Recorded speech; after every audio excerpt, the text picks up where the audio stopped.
I'm Dr. Jeff Selano from Advanced Regenerative Medicine and Colorado Knee and Spine Clinic.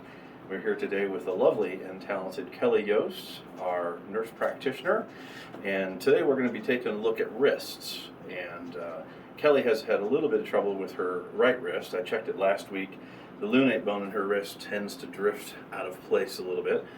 The question that I didn't ask last week that I was wanting to check was, tell me about any sports, anything that you've done in your life. I used to play a lot of tennis and golf, volleyball. Aha.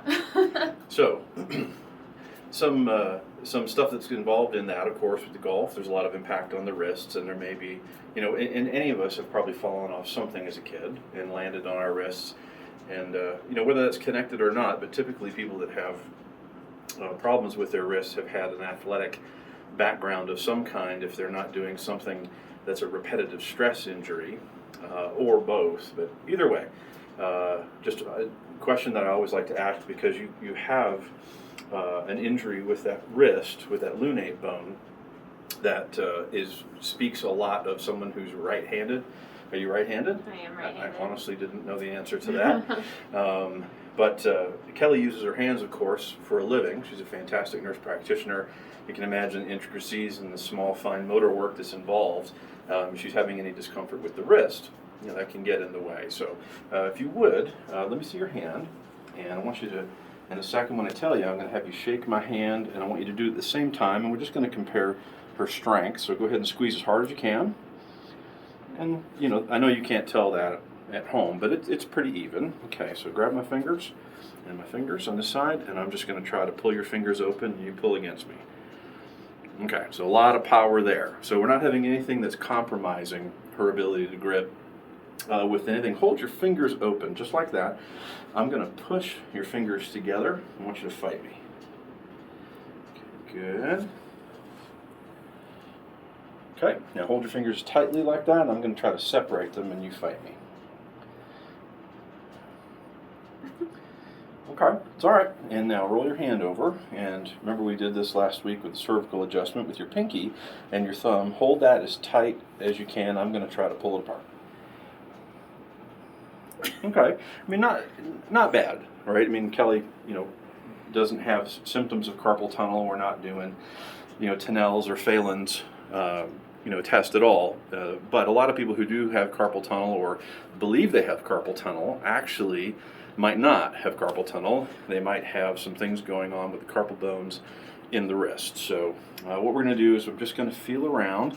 And the nice thing about this particular bone, they call it the lunate bone because it's one of the carpal bones in the wrist that's actually shaped like a half moon, or they call it luna. And if you get the wrist in just the right position, it'll actually just drop right back into its normal spot. So I've seen some videos online where people take someone's wrist and they hammer it and snap it. It doesn't necessarily require having to do that kind of stuff. So just put my fingers right here. I'm just going to, well, there it goes. So with just a little bit of pressure and a little bit of flexion, it just drops right back into place. So squeeze my hand. Okay, pull my fingers. Good. Fingers together. Okay, and apart.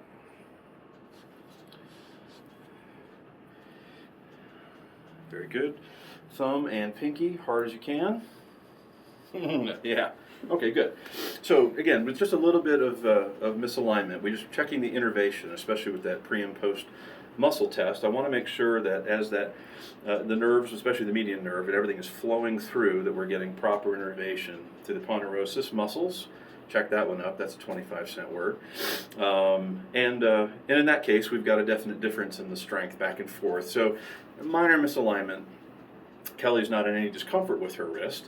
That's another thing that a lot of people think when they have misalignments in their back or in any joint, that it's like a horrible pinched nerve, and it's not the case. It's usually compression as opposed to pinching. I would say probably 90% of the patients that we see don't have an actual pinched nerve. They've got something out of place that's causing compression. It might be causing some discomfort. It might not, but it's still worth getting and take a look at. So make sure you hit the subscribe button, like us, and hit the bell so that you can get notification for any future videos that we're going to have out. And Thanks so much, and we'll see you next time.